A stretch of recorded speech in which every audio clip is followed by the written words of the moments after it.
it's just an inevitable reality. You know, in order to have a human life, in order to experience a human life, right, you have to have this thing here, right? Because a human life is going to occur in space and time, right? Your true nature does not occur in space and time. It doesn't need to occur in space and time. It only ever occurs in the eternal moment. That's the only true reality there actually is, right? So we're dreaming this thing. We're dreaming about space and time. It doesn't actually exist, right? But we have all agreed that it does, right? And so because of the reality as it's understood by a personality is a function of agreement. So that's one reason why it's the way it is, because you and I were born into a world that was already going, right? And everybody had already agreed on what's real and true. So you just went to school to learn it, right? Even though it's not real and true, but it is real and true in terms of it's necessary for a human life. In order for a human life to occur, you have to experience yourself as separate from everybody else and separate from the world. That's what a human life is, right? And the human life goes on for a lifetime. That's an interesting word, a lifetime, right? Goes on for a lifetime. The lifetime will be different for every individual person, right? Depending on the circumstances, blah, blah, blah, right? So but it's necessary for this to happen. It's necessary that we identify ourselves as a physical piece, and we identify ourselves as a separate self, right? And we forget the truth. If we didn't forget the truth, this wouldn't work, right? If you were born and you knew that you were awareness and what you were was not physical, right? It wouldn't work. How would you exist? You have to have a physical existence, right? So the awareness has to go into a state of forgetfulness, has to forget the truth about itself so the human life can occur, right?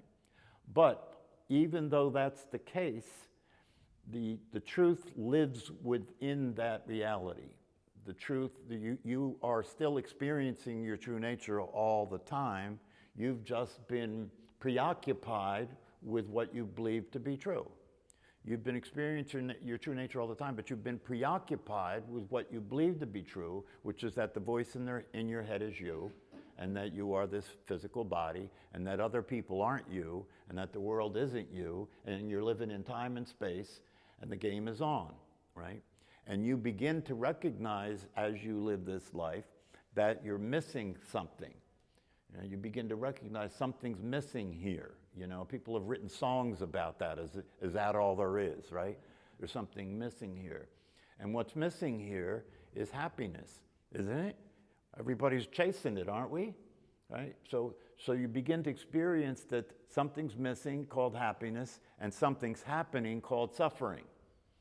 So human beings are in a situation, they're in a predicament, right, in which they are out of touch with the truth about who they are. And because that's the case, they will suffer.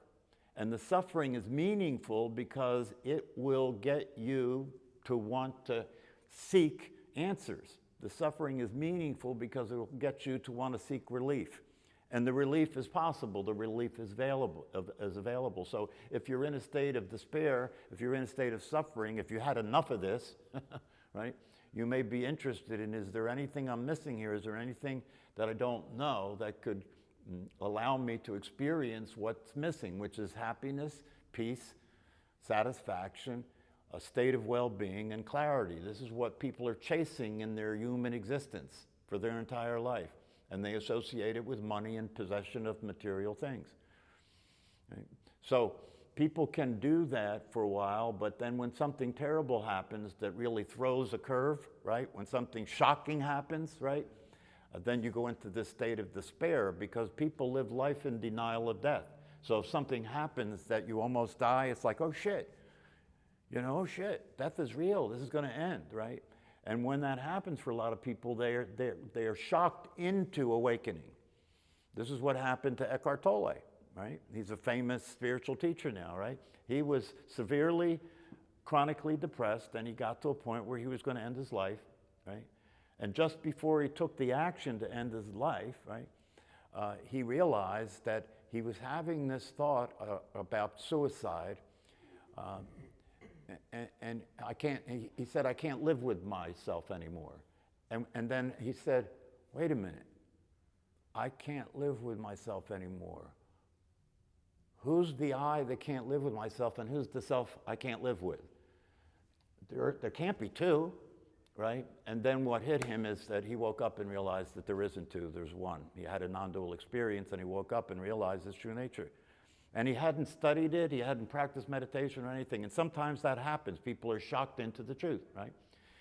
It's not the ordinary way this happens, but it does happen that way to some people. And unfortunately, a lot of other people decide that, oh, that's the way this is going to happen. That's the way it's supposed to happen. So I'm going to practice meditation to try and increase the probability that I wake up like Eckhart Tolle did. That's not a good idea. Because for most of us, the ordinary way this happens is gradual. That you're living your life and you're going along and you're living a typical life and you're miserable some of the time and you're trying to make money and you're trying to get along in the world and you're trying to have your relationship work and you're trying to, live with the body you got if it's not the one you want and all the rest of the shit that goes on in a human life, right? And as you're doing that, at some point, you may hear the teaching. You may hear the teaching, and when you hear the teaching, something happens. It gets your attention for some reason. And the reason it gets your attention is because you already know the teaching. And it's a memory that you're remembering. The teaching is a memory that you're remembering. And so you already know the teaching, and so you hear the teaching, right? And you're in a state of dissatisfaction, right? You're in a state of suffering, so you hear the teaching, and the teaching's telling you that there's a possible relief to this suffering. There's a possibility of being happy in this life and satisfied and free in this life. And it's not about money. It's not about possessions. When you hear that and you're in the right place, it gets through, right? Paul Hederman is one of my favorite teachers. He's very unusual. If you listen to him teach, you'll know what I mean. And when he was teaching in one of his meetings, one of the people in the meeting said to him, I've listened very carefully to what you were saying, and everything you said went right over my head. And he said, perfect, that's where I was aiming. Because a good teacher's not talking to you. A good teacher's not talking to your personality. Your personality's the fake. Teacher's not talking to you. It doesn't care whether you understand it or not as a personality. The teacher's talking to who you really are. And so when the teacher talks to who you really are, it resonates. It reverberates, right? It sounds familiar. It makes sense. You don't even understand why, but it just makes sense. And you feel an attraction to it. One of the teachers described, D.T. Suzuki, a famous Zen teacher, he described the experience of enlightenment as a very strong sense of nostalgia. Right? Nostalgia is, what's nostalgia? It's a very warm and positive and fulfilling memory of the past, isn't it? Nostalgia, right? Well, a very intense experience of nostalgia would be an accurate description of being awake, right? Because nostalgia means that you're remembering your true nature, and that's all you're doing is remembering it. It's not starting, it was never stopped. It's always been there, right? It came into a physical body. It'll be there for the entire life of the physical body, and when the body dies, it'll continue to go on in the same state that it was in all along. Yeah, it recognizes it recognizes itself. Right. Okay. Since the personality doesn't exist, there's no other possibility. See, the personality is your true self. So now I'm going to throw some curveballs. The personality is your true self in drag. Personality is your true self, but it doesn't know that it's your true self, right? But it is your true self, and when it starts to wake up, it's not like there's some separate personality that's going to wake up and become the real you. No, personality is the real you, but it's a very limited form of the real you that's existing in time and space. There's nothing to wake up from. Do you understand? Yes. That's just a convention that we use. It's what Rupert Spira calls a concession. I'm going to talk to you in ways that you can understand, but it'll be a lot of lies because you're not who you think you are, and I have to talk to you as who you think you are so we can get beyond that. It can only be the awareness because that's all there is. The personality, when the personality thinks it's a good idea to come to the class, it's the beginning of the true self emerging in as the personality. But you see, your true self has the power to manifest a form that you call the personality and you think is real. Your true nature has the ability to create and manifest.